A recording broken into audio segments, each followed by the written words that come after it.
Carmine, let's talk. You grew up in Brooklyn. What music was resonating in the Rojas household, and how did you gravitate towards being a bass player?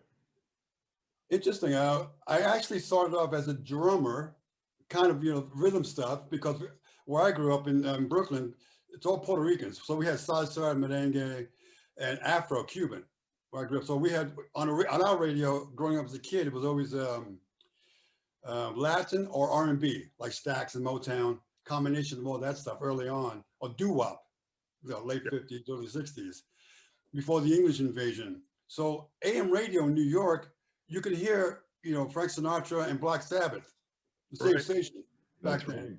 And so Joe was pretty normal. Yeah, it was pretty normal here on doo-wop band, like the Four Seasons. Then you hear, Led Zeppelin or something. It was a weird combination. It was more democratic back in those days, you will.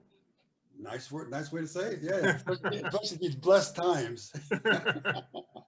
No offense to anybody else on that side. That's right. Yeah, it was just picking up the bass was something that happened by accident at a friend's basement, and they needed a bass player, and there's this big chunk of wood, a precision that he had, and it was like, what am I going to do with that thing? I think it's a big piece of wood. Drums were easy. You just get a stick and then walk away from it. But my brother, when he was alive, he ended up being a better drummer and a better keyboard player. He picked it up, my younger brother. So I ended up switching off to bass. But the sonic sound of it, like the Stevie Wonder song, I Was Made to Love Her, stuff like that, or the Latin bass, the way it would come off the radio, or reggae bass, was so prominent, going, what is that smooth blanket kind of a feeling, kind of a thing? And it was so simple of everything else that I can actually see it clearly.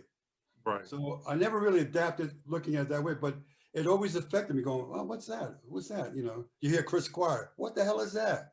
Ron Wood back with just the Jeff Beck group, playing with a pick and with a Marshall sax behind him, going, what is that? What is all that shit going on?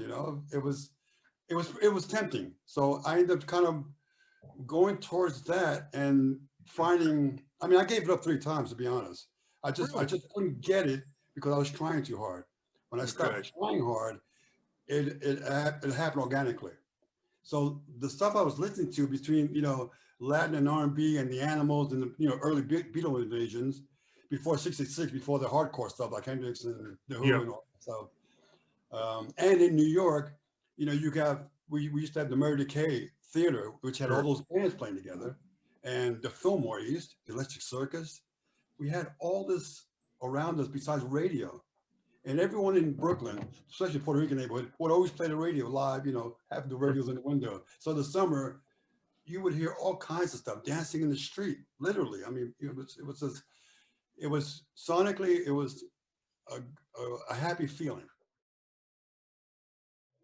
Well, it's funny, Carmine, because you said something a little bit earlier that, Tom and I, last week, we did a show on guitar players who play the bass. Watch out. Careful with that. Yeah, well, believe me, I did many disclaimers. I'll probably get killed before the month is over. I'll watch your back. Thank you. But you brought something up that I always talk with Tom about, is how important Ron Wood was to us kids growing up as bass players. He was fabulous. Yeah, I got my Atelier bass because of Ron, and I always tell him about it. Because we got really close over the years, and it's a big laugh because I'm going to the Fillmore and I see these guys looking like peacocks with crushed velvet pants at the Fillmore East. Yeah. And I'm going, what the and they're looking just precious, and playing this stuff, and then you got this rattle on one side with a pick. I go, wow, what an interesting character of a sound. And Woody really played great because he was a guitar player.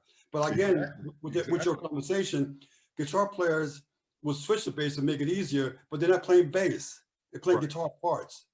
Woody was very different. Woody knew how to capture a bass sound and the groove of it, and so did Chris Squire. Yes. Yeah. And Paul McCartney. Exactly. There are only a few people who could flip over and go, all right, that's actually a bass player playing bass.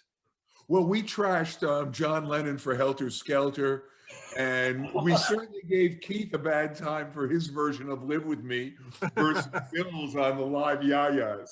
Well, you have to kind of, but I'll give John a pass.